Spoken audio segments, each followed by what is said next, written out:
Hola a todos, bienvenidos a un nuevo vídeo de Escuela PCE. Espero que estéis todos muy bien. Vamos ahora a ver un poquito más de estos problemas de física que a veces nos traen tantos dolores de cabeza, pero que con un poco de tranquilidad, pausa y organización podemos sacarlos siempre. ¿De acuerdo? Podemos obtener los resultados. Bien, vamos a seguir con este pack de vídeos referentes al campo magnético. En este caso vamos a ver ahora uno referente a inducción magnética, ¿vale? Vamos a ver el flujo, es decir, cómo el campo magnético pasa a través de distintas superficies. Entonces, en este caso nos plantean que una espira rectangular de 50 centímetros cuadrados de superficie está situada perpendicularmente al plano XY y que gira esta espira con un periodo de rotación de pi partido por 25 segundos en el seno de un campo magnético en función del tiempo. Nos dan este campo magnético de 5T-3 teslas en el eje de las Jotas y nos dice que sabiendo que inicialmente el plano de aspiras se encuentra formando un ángulo de 90 grados con la dirección del campo magnético, nos pide primero que dibujemos la situación inicial planteada en el problema. Bien, como os decía, más importante, pues ir organizadamente de una cosa a la otra, no querer abarcarlo todo de golpe. Primero que todo, nos dice que la espira está situada perpendicularmente al plano XY. Entonces vamos a dibujar primero este plano XY. Este no me ha quedado muy bien. Aquí mejor. XY. Entonces, hacia aquí arriba tendríamos el eje de las zetas. Y nos dice que esta espira está situada perpendicular a este plano XY. De manera que o bien pues puede estar aquí, o bien puede estar aquí haciendo una diagonal, pero siempre perpendicular al plano XY. Bien, vamos a ver qué más nos dice. Gira con un periodo de rotación, esto aún no necesitamos para esta situación inicial, y hay un campo magnético en el eje de las Jotas positivo de valor 5T-3. Bien, lo importante es que el campo magnético tiene esta dirección. ¿Vale? Bien la podemos poner aquí, así, bien podemos hacer unos dibujos, también aquí unas flechitas para dar a entender que todo esto forma este campo magnético. ¿De acuerdo? Bien. Ahora nos dice que inicialmente el plano de aspiras se encuentra formando un ángulo de 90 grados con la dirección del campo magnético. Bien, el plano de la espira, es decir, como si fuera la espira fuera mi mano, la palma de esta mano, tiene que ser perpendicular. ¿Qué significa eso? ¿Cómo estará colocada la espira? La espira tiene que estar colocada en el eje de las XZ, en el plano XZ. La espira tiene que estar colocada en este plano, en el plano XZ, de manera que, como veis, el campo magnético sería perpendicular, siendo en el eje de las Is perpendicular a esta espira. ¿De acuerdo? Entonces, esta podría ser la situación inicial que nos plantea el problema, ¿no? Podemos indicar que esto es la espira, aunque sea bastante por hecho, por su forma, ¿vale? Pero vamos a poner que esto es la espira. ¿De acuerdo? Muy bien, esta sería la situación inicial. Como os he dicho, paso a paso, ir poniendo lo que tenemos y lo que sabemos. Bien, en el apartado B, borro ya este dibujo, nos pide que calculemos el flujo magnético a través de la espira en función del tiempo. Si os acordáis, el flujo magnético se representa con esta letra, se puede calcular como el campo magnético en función del tiempo por la superficie, también en función del tiempo, por el coseno del ángulo que forman. ¿Sí? Que forman el campo magnético, la dirección del campo magnético y el vector superficie. Voy a recuperar este dibujo porque nos va a servir para este segundo problema. Perdonad, para este apartado B. Digamos que esto es el campo magnético por el vector normal a la superficie por el coseno del ángulo. Bien. ¿Qué tenemos? El flujo respecto al tiempo. Sabemos que el campo magnético depende del tiempo y además lo que también depende del tiempo es el ángulo entre la espira, entre el vector perpendicular a la espira, el vector superficie, que es este vector que nos piden aquí, y el campo magnético, ya que esta espira está rodando, no nos dicen en qué sentido, pero entenderemos que esta espira rueda alrededor del eje de las zetas con un cierto periodo. Bien, ¿qué pasa aquí? El campo magnético lo sabemos, el valor de esta superficie también, lo que pasa es este ángulo. Fijaros que este ángulo alfa, el ángulo en el que se encuentra este vector superficie que irá girando con la espira y el vector campo magnético, depende de la velocidad con la que gira la espira. ¿De acuerdo? Esta velocidad no puede ser una velocidad lineal, tiene que ser la velocidad angular, es decir, cuántos radianes avanza esta espira por segundo. Esto será por el tiempo. Entonces, esta velocidad angular, ¿cómo la podemos encontrar? Recordar que la velocidad angular se puede calcular como 2pi partido por el periodo de rotación. Esto es todo movimiento circular. ¿De acuerdo? Movimiento circular uniforme, muy importante tenerlo muy claro.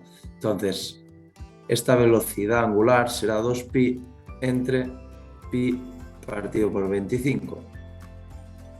De manera que si esto lo calculamos, fijaos que los pi se pueden tachar, bueno, nos queda que esta velocidad angular son 50 radianes partido por segundo.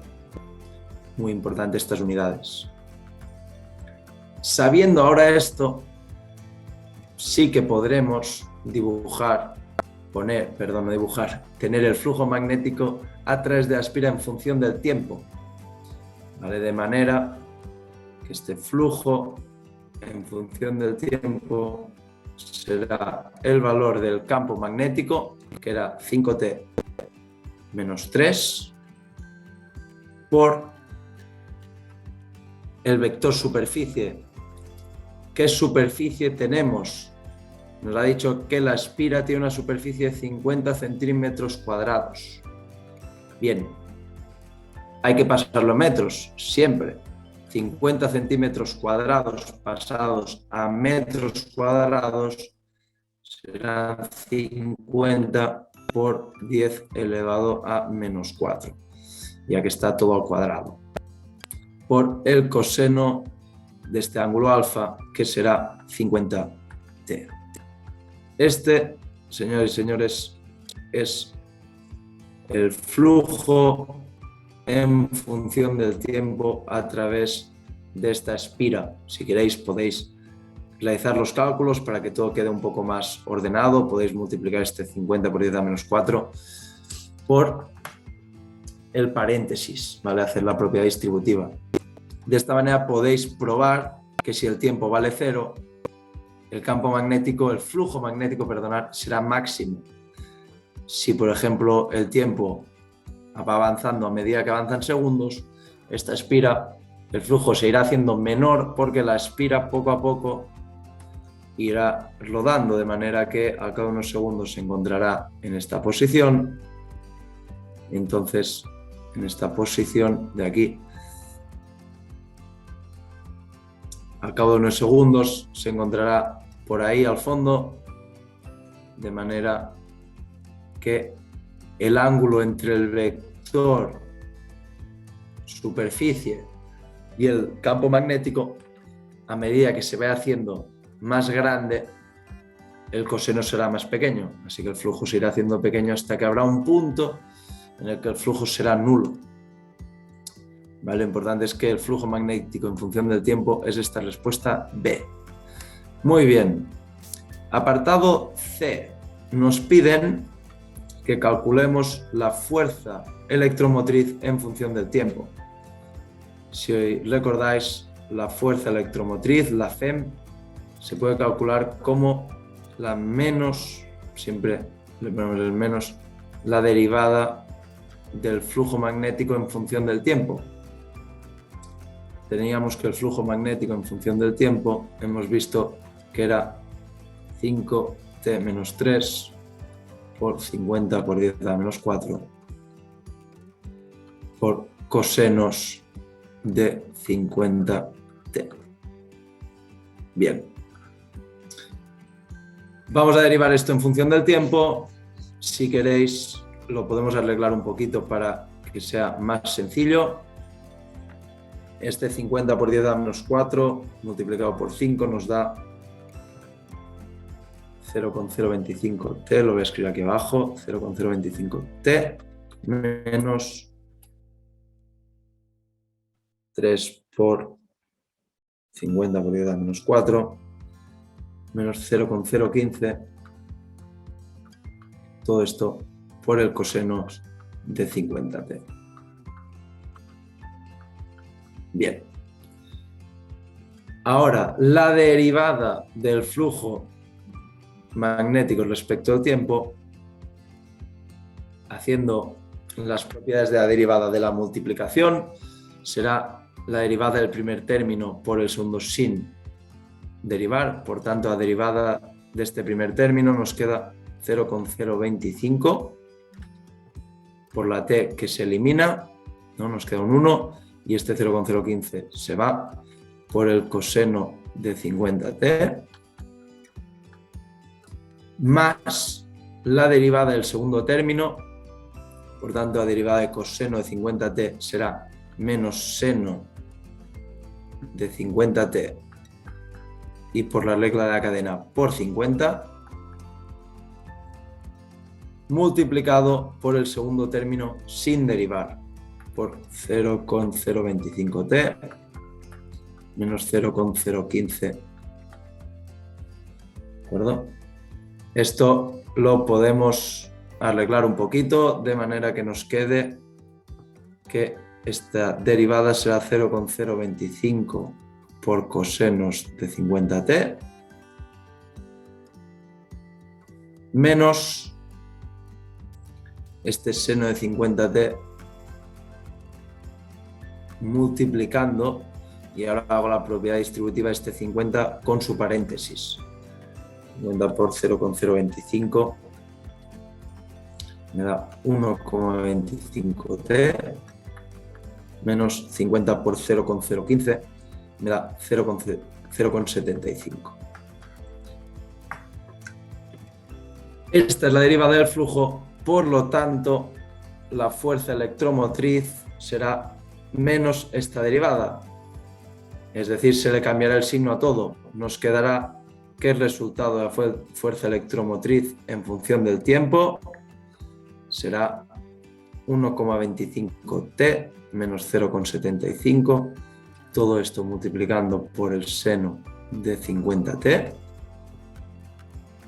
menos 0,025 por el coseno de 50t. Normalmente no nos quedan ecuaciones o resultados tan largos con senos y cosenos, pero esto es debido a que se trata de una espira dando vueltas, de manera que esta fuerza electromotriz, aparte de depender del tiempo, también dependerá de estos ángulos, ¿no? Del ángulo de la espira y el campo magnético. Finalmente, en el apartado D nos preguntan cuál será ahora la FEM si el sistema está compuesto por 50 espiras paralelas entre sí.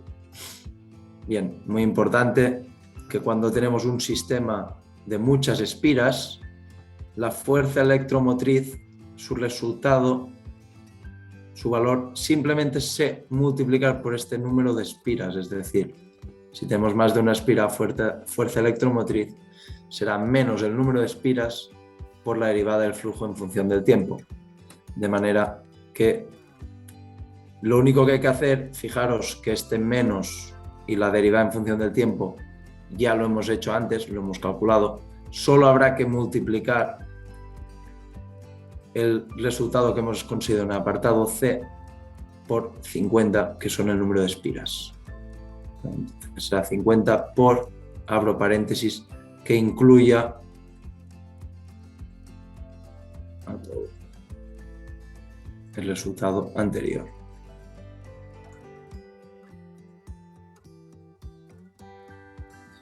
¿De acuerdo? Fijaros que en este problema no hemos dado ningún resultado en forma de número, pero esto es porque nos lo han pedido todo en función del tiempo. ¿De acuerdo? Entonces, a veces os pueden decir, calcula, en el apartado C nos podrían haber dicho, calcula su valor para t igual a 5 segundos, ¿no? Pasado 5 segundos, ¿cuál es su valor? Pero bien, este es el ejercicio, el resultado del apartado D es este. Espero que os haya servido, os haya sido útil.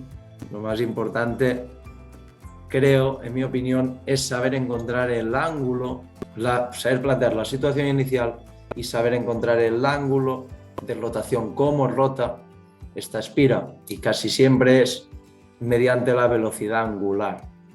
¿De acuerdo? Entonces, mucho ánimo con esto y nos vemos en el siguiente vídeo de Escuela PC. Un saludo.